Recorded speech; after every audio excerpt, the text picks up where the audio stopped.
Bueno, pues buenas tardes a todos. Gracias a la Academia por habernos invitado a este coloquio, en particular a la doctora Correa, actual presidenta de nuestra Academia. Le hice un cambio al título y al contenido de la exposición. Como ven ahí, preferí enfocarme a la integración de México al norte y el Telecán y sus impactos en la reestructuración del sistema productivo. Bueno, básicamente contiene todo esto esta charla. Voy a tratar de enfocarme hacia algunos de esos puntos. En primer lugar, algunos comentarios sobre ese proceso, digamos, histórico que nos lleva al Telecán y que obviamente continúa, no se detuvo en la firma del Tratado de 1994, sino como sabemos ese proceso de integración hacia el norte continúa.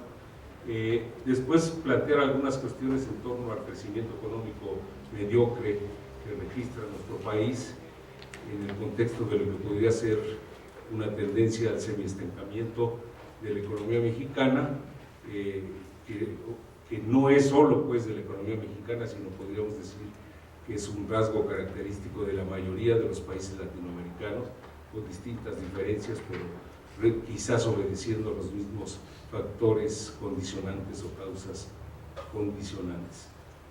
Y después enfocarme a algunos cambios en el sistema productivo mexicano, que no voy a decir nada nuevo, simplemente tratar de sumarizar algunas cuestiones en torno a esto.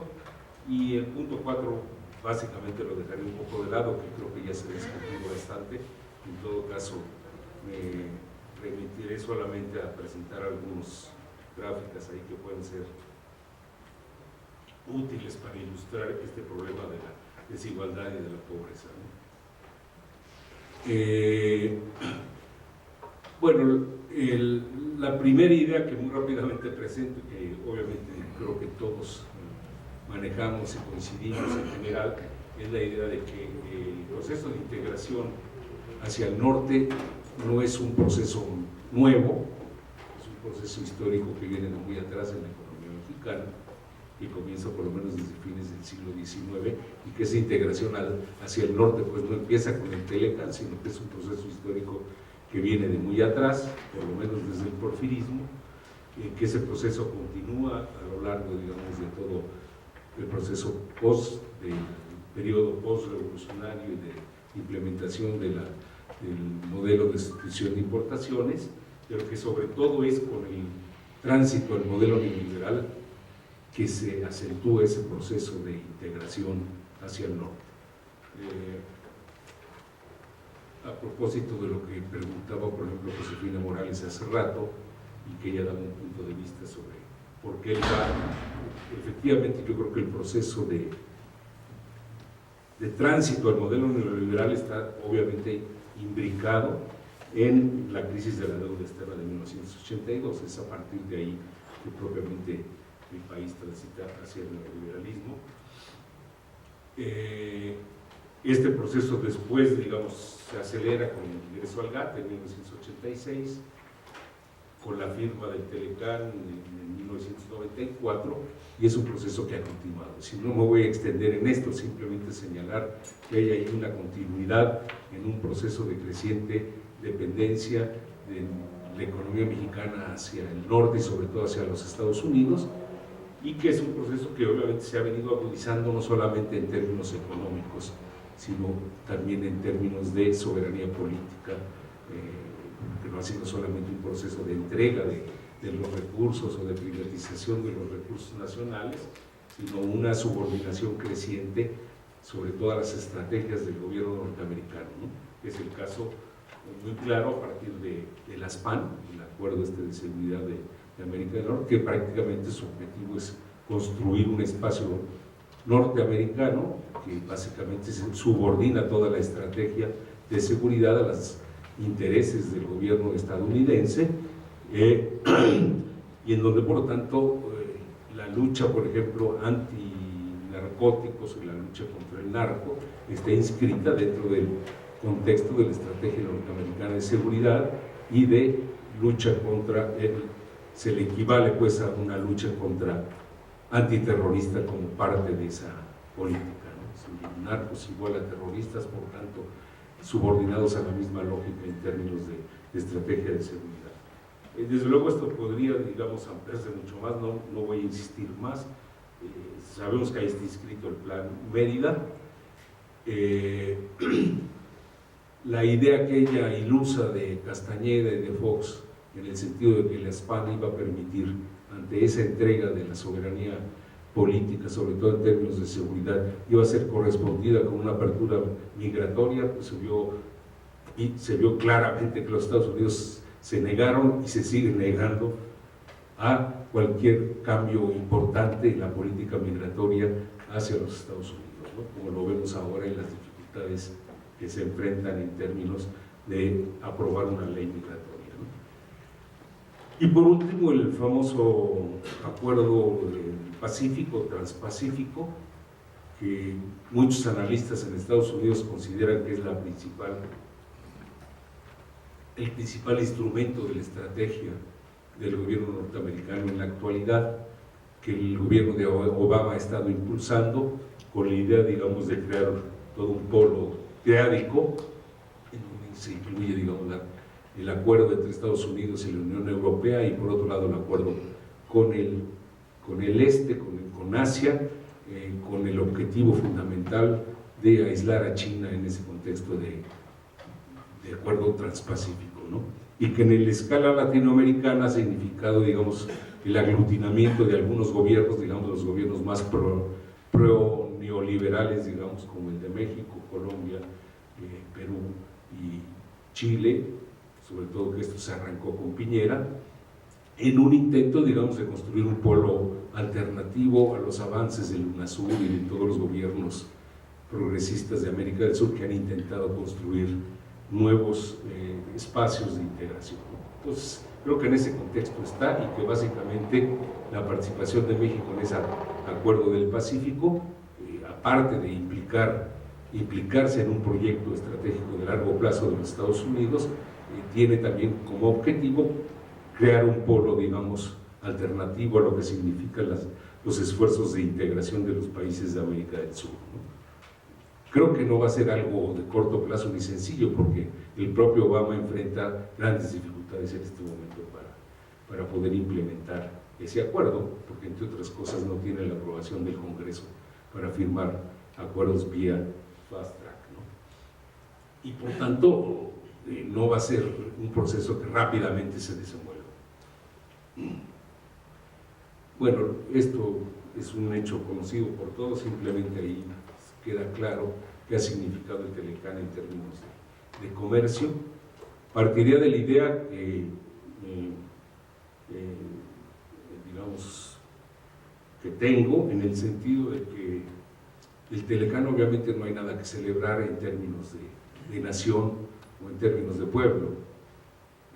Hay mucho que celebrar en términos de oligarquía y en términos de los intereses dominantes de este país, porque indudablemente el Telecán ha significado un proceso de enriquecimiento rápido y de acumulación rápida para una serie de capitales transnacionales y de los grupos de la oligarquía interna, ¿no?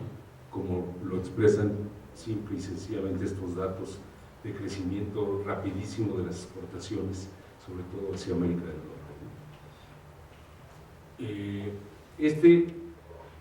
Estos datos son la estructura de las exportaciones a México, en donde, pues, por un lado se ve que la dependencia de México hacia el mercado norteamericano no se ha modificado radicalmente, sigue siendo tan importante como lo era antes del Telecán, en 1993, exportábamos a Norteamérica el 85% y en el 2013 pasamos a 81%, entonces sigue siendo una dependencia brutal, sobre todo hacia el mercado norteamericano, 78%. Solo destacaría allí dos hechos más. Uno, cómo ha crecido el comercio hacia América Latina, si no en forma radical, sí en forma importante en los últimos años, ¿no? Y yo lo interpreto, probablemente esto hay que bajarlo más, al menos es una idea en el sentido de que lo interpreto como un avance de las famosas transnacionales mexicanas, ¿no? el avance de los negocios de Slim, de las cerveceras, de otros, de Grupo Bimbo, y de toda una serie, digamos, de grandes capitales mexicanos que han incursionado en América Latina y por esa vía han conseguido también un mayor mercado para una serie de productos en el mercado latinoamericano. Entonces, el único que realmente cambia esa composición es América Latina y un poquito China, que pasa de casi nada a 1.7, ¿no? Esto se ve aquí también. Ahí está Estados Unidos abrumador y lo demás. En cuanto a las importaciones,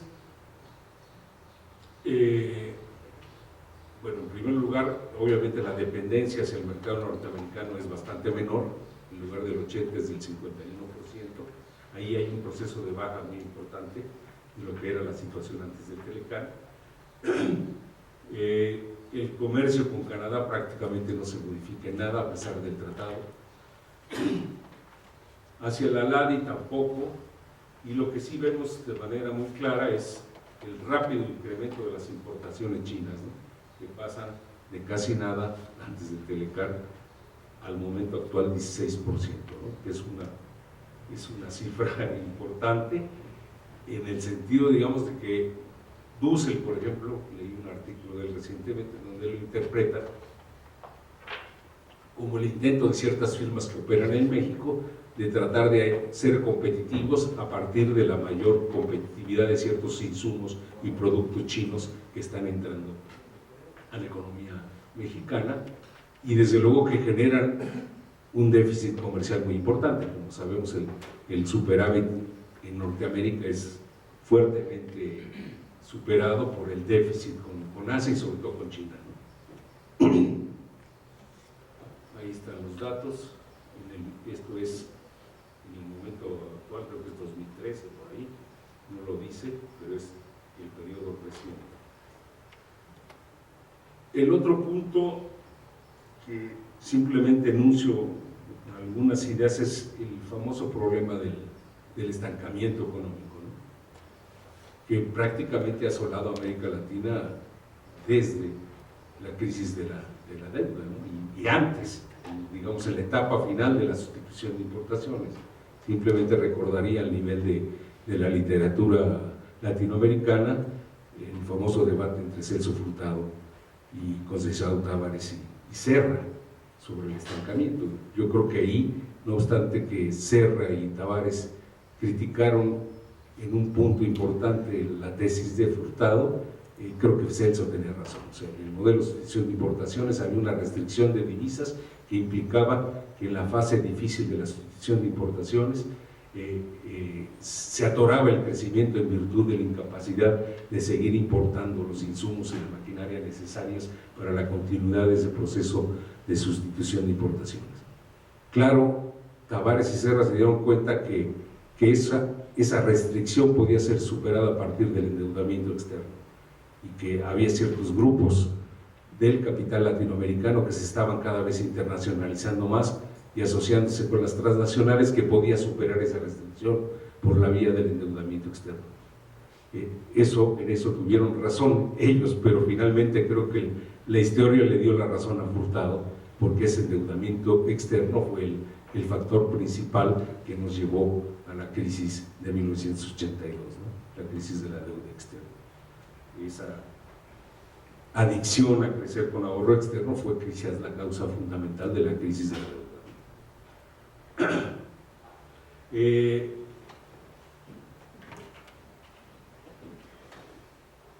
La otra cuestión es esta, pues, esa tesis del estancamiento que desarrolló Furtado para la etapa, digamos, tardía de la sustitución de importaciones, no podría ser aplicada estrictamente ahora, creo yo, a la explicación del estancamiento. Entiendo más bien, o sugiero la idea de